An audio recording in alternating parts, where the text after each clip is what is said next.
Oh, that's wonderful. Just give her a hug. You gotta treat your sister more nicely. It's lucky I found you out there in the forest. You'd never make it on your own. Oh, who's this? Hello? Who's that? Hello, Mr. Hunter. I'm glad to be able to talk with you today. How are you? Crikey, I'm better than a koala and a eucalyptus tree. Well, that's great to hear. Like we talked about, I'd like to go over the lab results from the blood draw you had the other day. That sounds awesome.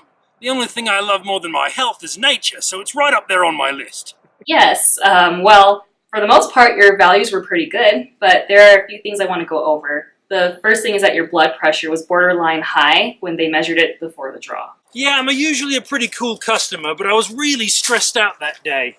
That might have bumped it up. You see, the wallaby had just had a joey, and I was pretty worried that the dingoes would eat a baby while I was gone.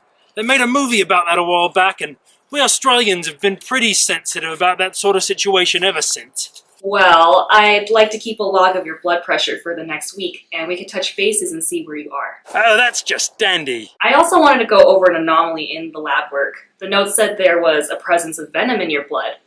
I don't know how or why they found it, but can you explain that? Well, it might have something to do with these guys. You see, for the first few days after they bit me, then I was blind, but I guess the venom's related to iocane powder. You know, I was bred on this stuff, so I hardly notice them now. How did they miss those when they did the draw? Oh, I guess it was because this guy was still latched onto my hand. You see, he was a tenacious little bugger, but I got the better of him in the end. They must have been a little distracted. Okay, I have some concerns about your self-care, but let's try to get through the lab report. The most significant finding is that your cholesterol is very high. It's really concerning. Cholesterol? Crikey, that stuff will kill you. It's more dangerous than an inland taipan. You gotta help me. My animals need me. I've sent a prescription to your pharmacy, and I'd like you to... Yeah, that's awesome. I'm out the door to get it. I'll bring the joey with me. I don't want the dingoes to eat the baby.